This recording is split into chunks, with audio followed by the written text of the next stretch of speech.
Undoubtedly, I don't have to harp on the benefits of small town life, saved from the hustle and bustle of the big city to this crowd.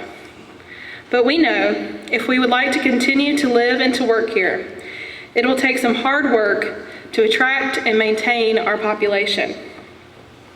I hope you all had a moment before dinner to check out our tables from our sponsors and our information booths. One in particular I'd like to mention is the census table. The upcoming census is absolutely critical for the survival of Turner County.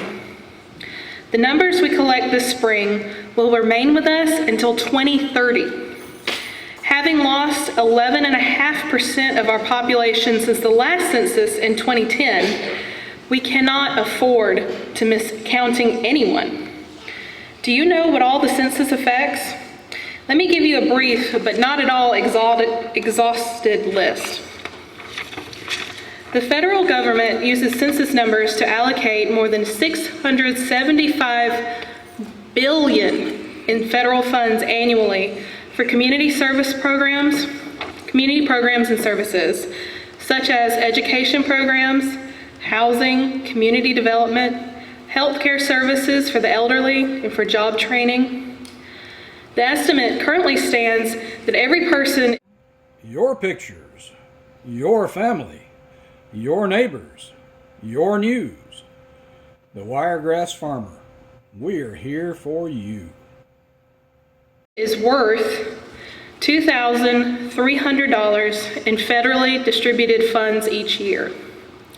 If we miss counting just 100 people in Turner County, by 2030, our community will have lost out on an estimated $2,300,000.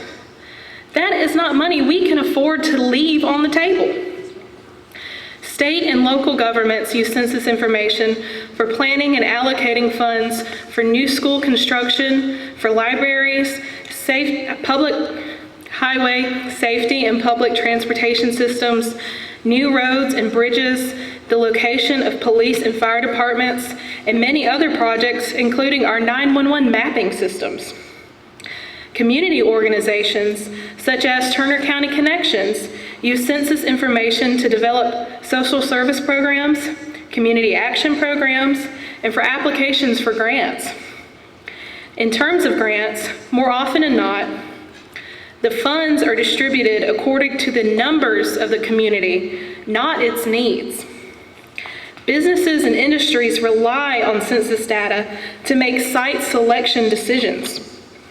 We must demonstrate that we have enough working age people in this community if we ever hope to attract outside investors, businesses, or industries to come in and provide jobs for our people.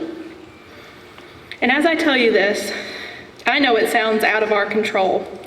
What can you and I do to make sure we continue to grow home?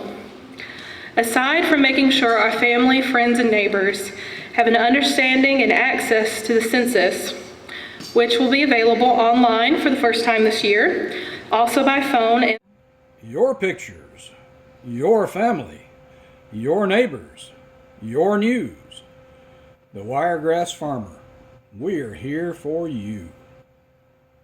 The door-to-door counting numerators, I believe they call it. We can work to support what we have already.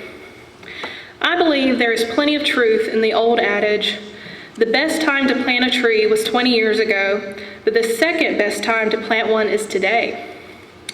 Our community, it's not unique in its issues. Small rural communities everywhere in Georgia are facing the same challenges. We have a lack of trained or certified workforce to meet our needs. Just for instance, did you know that the average age of an electrician in the United States is 57 years old?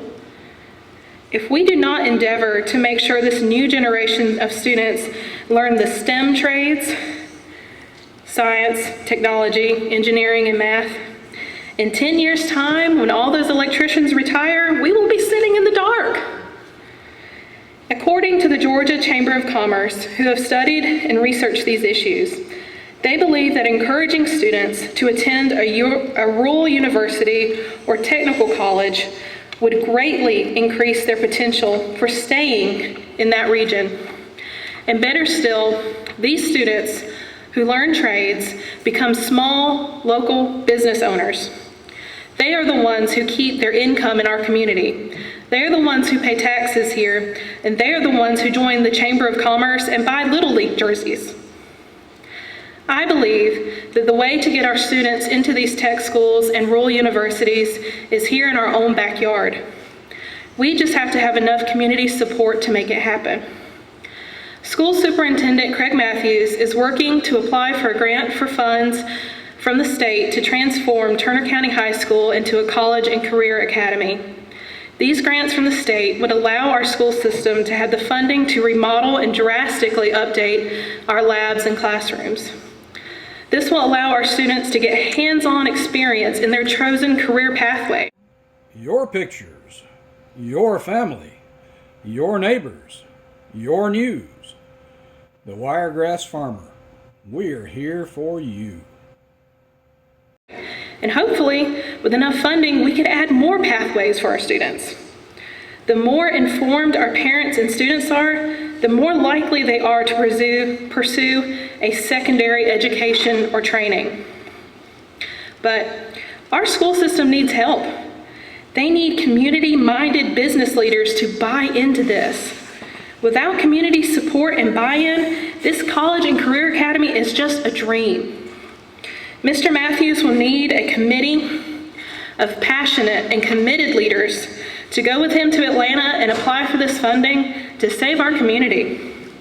Mr. Matthews and I both believe that the most committed, the most passionate, and the most likely candidates for this committee are here in this building with us here tonight. Our Chamber of Commerce members must be a cornerstone of this initiative if Turner County wants to grow. As you can see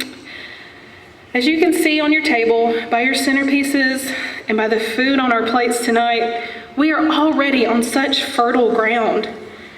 We just need to do the hard work while having a little faith and a lot of patience to see what grows. Thank you.